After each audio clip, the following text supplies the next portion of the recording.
Hello and welcome to Will's Infinite Library. I'm Will and this is my Infinite Library.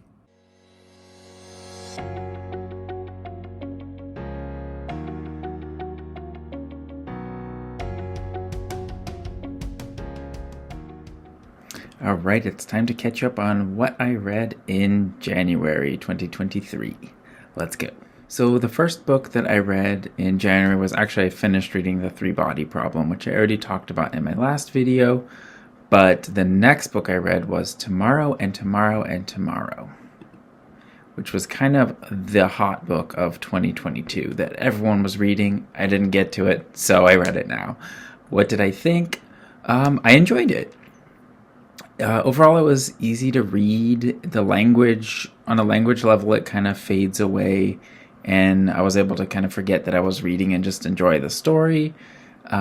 Which was great because I've been trying to kind of reset my reading habits to read for entertainment again, because in the past I've gotten caught up in reading for kind of research for my own writing, or reading things that I have FOMO and I feel like I should be reading, or things that I feel like I should be reading that I don't necessarily get excited to read. So it feels a little bit like work in that way. So I've been trying to read things purely for entertainment, which has led me back to fantasy and sci-fi specifically, and then to more general fiction books that I just enjoy, like this one. And it was very enjoyable. I read a good 100 pages or more each day and finished it in a few days, even though it was a pretty hefty book. And like I said, too, I've been trying to get away from... Oh, here's a cat. I've been trying to get away from spending all of my free time playing video games and spending more of it reading, so I can read more books that I want to read. So, interestingly enough, I chose this book about video games to replace video games in my life with books. Overall, the book reminded me of these books that are like epic in scope on a personal level, even though it's a contemporary book. And like what I'm trying to get at is the one book that really reminded me of was A Home at the End of the World, if you've read that or seen the movie, which follows these characters from their younger years and shows us their family life, and then fast forwards through time and shows us their life as young adults as they kind of start new friendships and evolve as people and all of the struggles that they go through. So that kind of scope of like younger years leading through their life, in and out of different periods of their life, and having that wide scope. And it was also kind of a refreshing sort of love story without being fully focused on love itself, or not being fully focused on romance, I guess is what I should say. It explores a lot different types of relationships, and the idea that romance isn't always the highest form or the best end result for a relationship. You can have a very meaningful relationship with someone as a friend or as a working relationship, like a co-creator of something, and not need to have a romantic relationship for it to be very meaningful and a very important part of your life. So that was cool. Back to the video games piece of it. The theme of video games was interesting here, and one of the things I liked most was that the two main characters, Sam and Sadie, have differing views of like why they want to create games. For Sam, it's for entertainment. He wants to create the next big blockbuster. He wants to create something fun and exciting. For Sadie, it's expression. She wants to create art through her games. She wants to show people new perspectives of the world and make them think about what they're doing and have the game be an experience. So they work really well together because they have those two opposing views, which really are complementary views when they work together, because Sadie will have these brilliant ideas, but she'll struggle to get it to be something that people really want to play.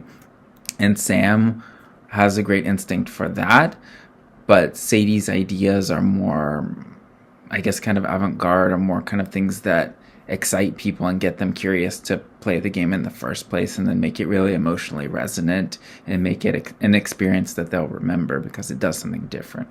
So I really liked that contrast between their two philosophies.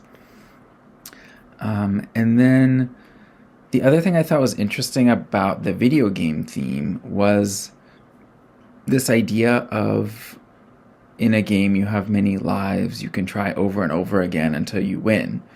And that was kind of the main focus, I felt like, of the theme of video games themselves in the book, which was interesting because for me, when I think about a theme of video games, I think more about like kind of choose your own adventure and playing a role in a narrative more than the chances that you get to do things over. But that is very much a part of it too. So I just thought that was interesting that it took a different approach than kind of what I normally think of as like games in narrative.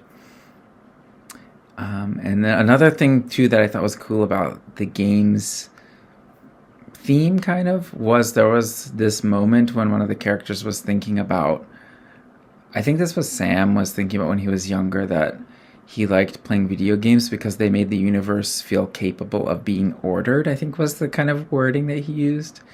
And I thought that was cool because that's a lot of what sucks me into video games too, is like, especially like RPGs that have like leveling up systems where there's like this very clear tactile sense of progression and sense of accomplishment where you can see numbers going up or stats getting stronger in a way that real life doesn't really give us all the time. Like, you can work hard at something your whole life and have nothing to show for it, even if you enjoyed doing it. But in video games, it often feels like there's a clear objective. You can do the thing, you can get to the next level, you can level yourself up.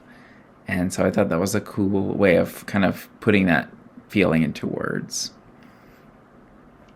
And there were a couple other cool ideas in this book that I just wanted to kind of throw at you.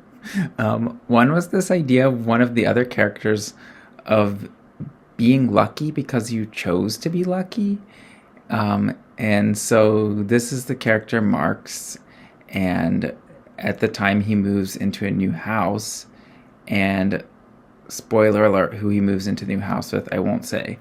But the person who he moves into the new house with says, oh, how we're so lucky because persimmons are my favorite fruit and there's a persimmon tree in the yard. And then the character was thinking, he's such a lucky person, but maybe he's not really lucky in the sense that the universe gives him what he wants or whatever, but maybe he's lucky in the sense that he chooses to be lucky because persimmons became his favorite fruit because there's a tree in the yard, and he chose to have it be his favorite fruit so he would be rewarded or happy or something. I thought that was a cool idea. Like, you're choosing to be lucky, and luck isn't really a part of it. You're just happy with the results you get and enjoying what you have over other things. Like, maybe before he would have said strawberries were his favorite fruit, but now that he has the tree, he's happier if that's his new favorite fruit because he likes them both. And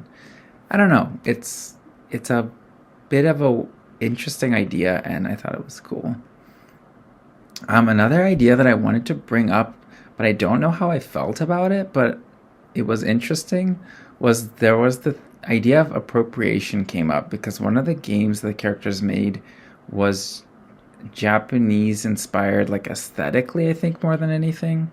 And the characters were not Japanese, and they took some flack for it in interviews down the road because it follows their careers from that sense as well.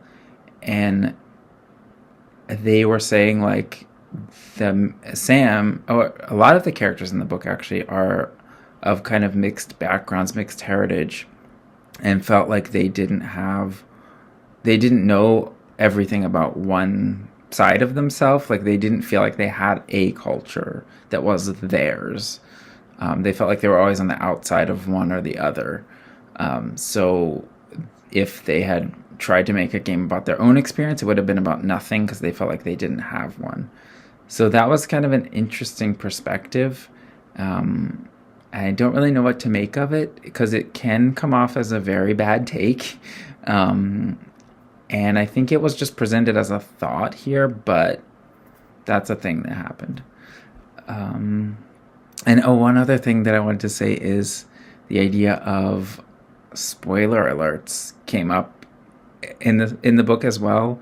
And again, one of the characters was talking about how they don't really mind spoilers because a game or a book is about the experience of the story. It's not about just like facts on a page.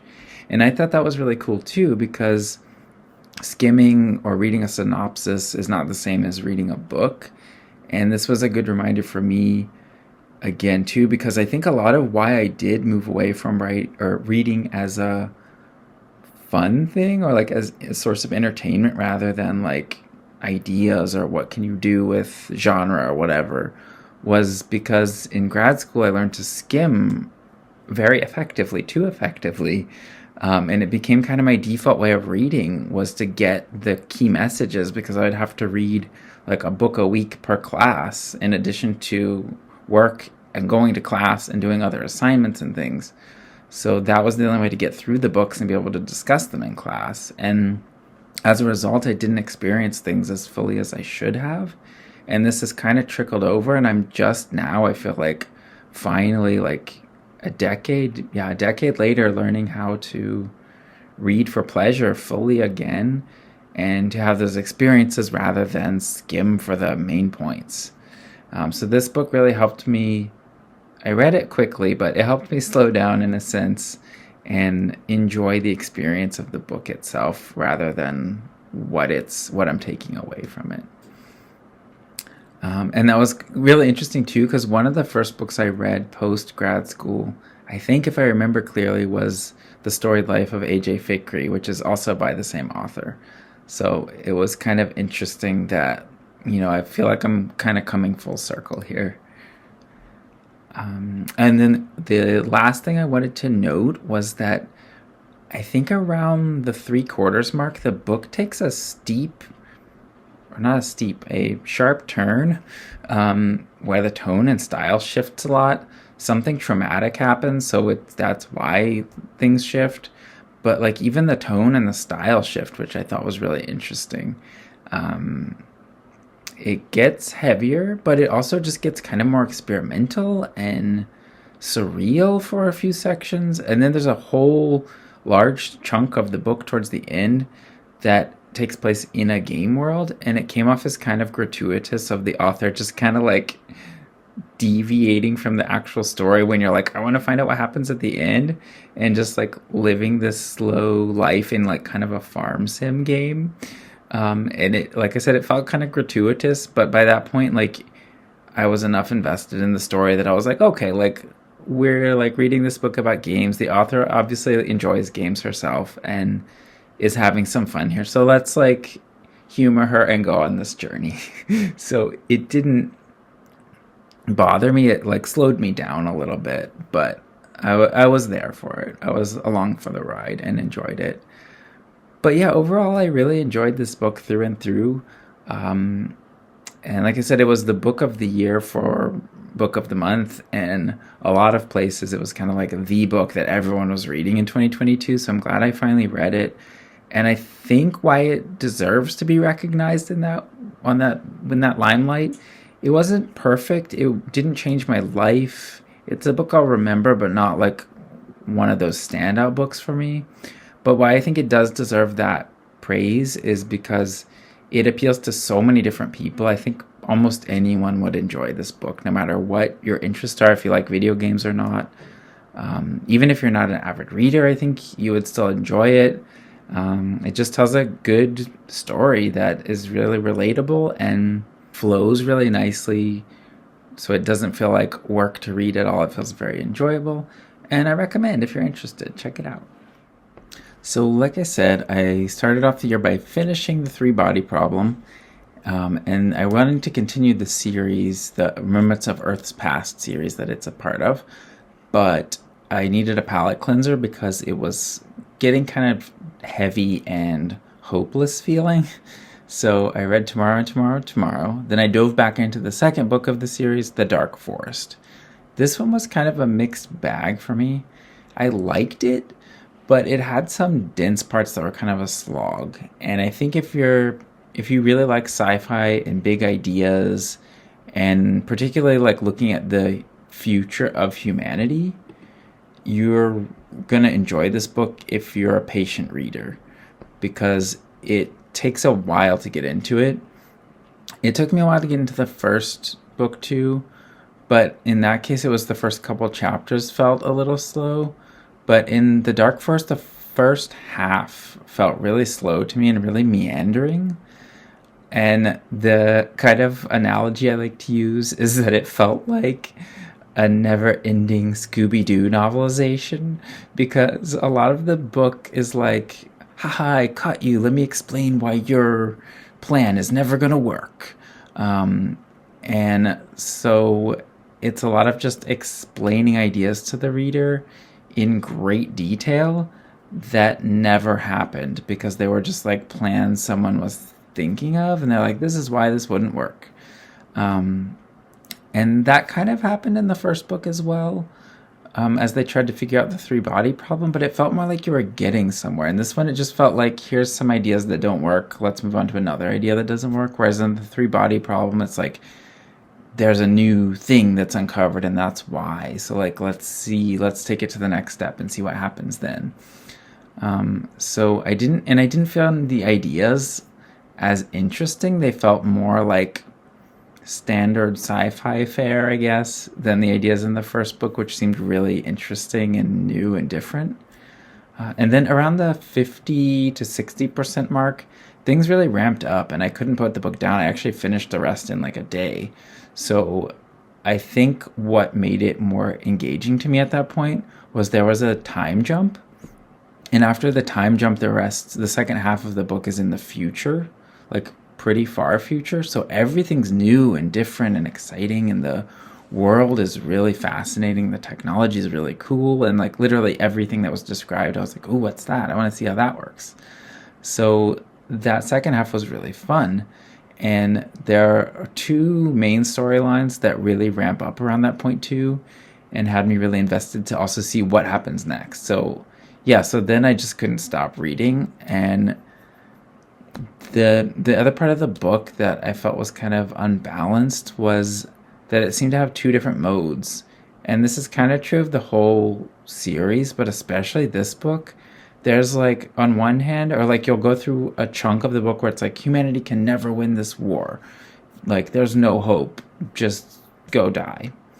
And then it'll like flip and it'll be like, there's no way humanity's gonna lose. There's no problems here. Don't worry about it. And there's not much in between.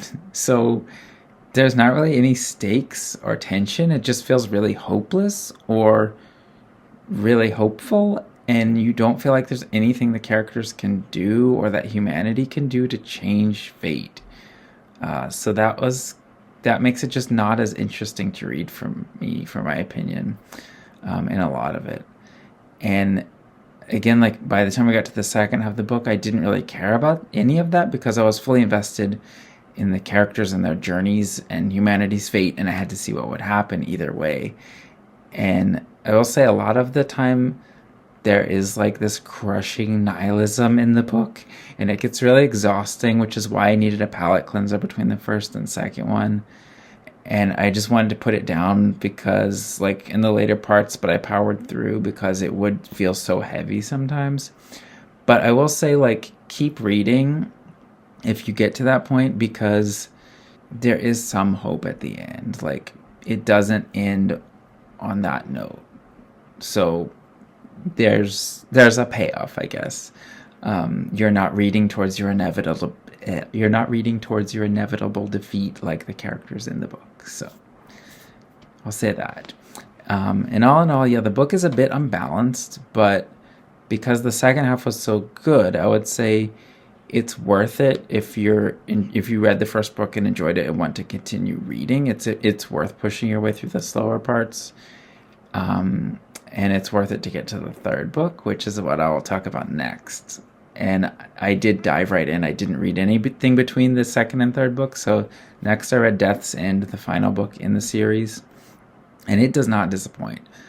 It somehow manages to take the story to an even more epic scope, and it's probably the most balanced of the 3 books in the trilogy, which made it like objectively the best in my opinion. The pacing, the characterization, and even the explanations that are still part of it felt a lot more balanced, and the story gripped me a lot earlier on than the first books did.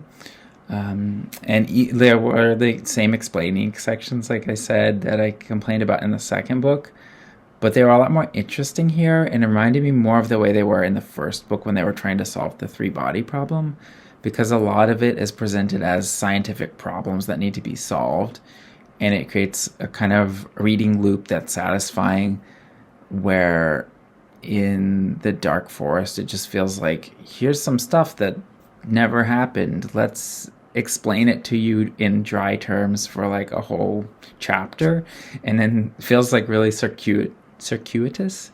But in this book, it felt like it was getting somewhere. You're learning something, the characters are learning something, even if everything doesn't work, they're learning why it didn't work. Even if it's a defeat and a step in the wrong direction, it just felt more interesting, and the ideas felt more interesting. I don't know, it just felt a lot more, there was a lot more meat to it, and everything was just more engaging. I felt way more invested in the characters too in this book, more than both of the first 2 books combined, probably. We follow one character through a lot of it, and for some reason this character was a lot easier for me to follow. Like, her story just made more sense to me. I could kind of put myself in her shoes, and she jumped through time a lot, which made it harder to follow, but it wasn't really a barrier. And through her eyes, we're able to see the future of humanity and the universe over an extremely long time period, which is really fun and fascinating, and just took it through so many interesting places, and was like at the peak of sci-fi by that point. So that was really cool. It reminded me a bit of Star Maker by Olaf Stapledon, which is one of my favorite books of all time, but is very idea heavy sci-fi, where it's just like this kind of like disembodied character astral projecting through the universe and seeing different permutations of things and how they could be in space with infinite possibility. And this book kind of went there, but like with a story. So I really liked that. That was really cool. I would highly recommend Death's End, medium Dark Forest, and like, yes, to 3-body problem. I think if I had to rank them, Death's End was the best, then 3-body problem, then Dark Forest. I would say if you're curious about the series, give the 3-body problem a shot, because it's a satisfying read, and I think even like a lot of the coolest, interesting ideas are in that one. So read that one. And if you don't get into Dark Forest, I think you're fine. Like, Death's End is awesome, but if you're not enjoying Dark Forest at all, like, you get enough of the series out of 3-body problem, I think, to make that worth it on its own as kind of a standalone. And there's also the Netflix series coming up, so if you're curious, that is something to check out too. And then I read one more book in January, which is funny because it's a book I tried to read last January because of the FOMO. A young adult fantasy called Sorcery of Thorns was making the rounds, and everyone was saying how amazing it was.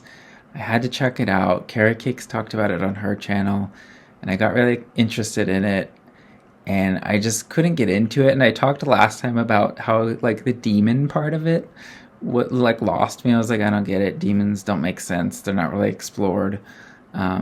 So I came back to it because it was Carrie Cakes. Carrie Cakes started a book club on her channel, Carrie Can Read, and Sorcery of Thorns is the first book pick for the book club. So I was like, let's try it again. It sounds interesting.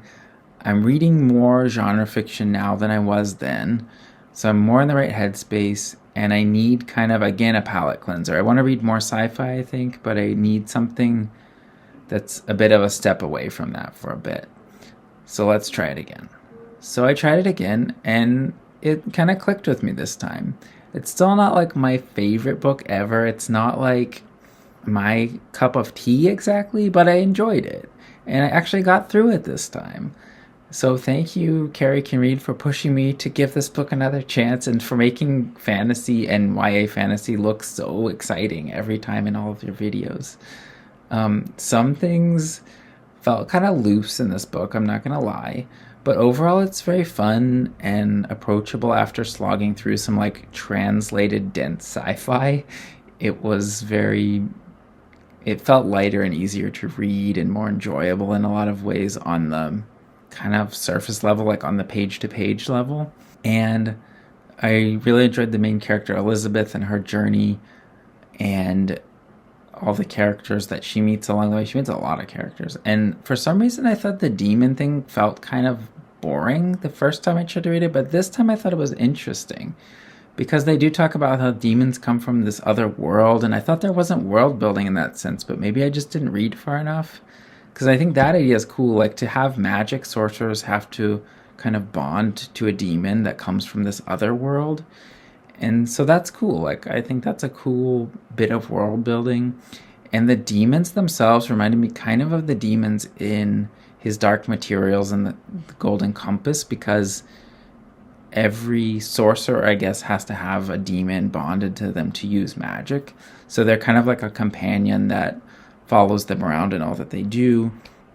And yeah, it was a enjoyable, good read, and a lot of bookish vibes, which was the best part. I think it's like kind of dark academia, to use a buzzword, but enjoyable. And yeah, if you're looking for a light YA fantasy, it gets kind of dark and kind of heavy, but like in comparison to All of Humanity is Doomed, it was a breath of fresh air to read about.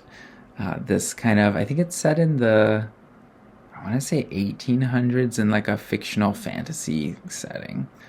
So that kind of like gas powered world, steam, that kind of setting, yeah. So yeah, that was what I read in January. A bit of a mix, and I read a lot more than I did, I think, any month last year. So I'm on a good track and excited to dive into more books this year. So yeah, that was it. Thank you for hanging out with me again today.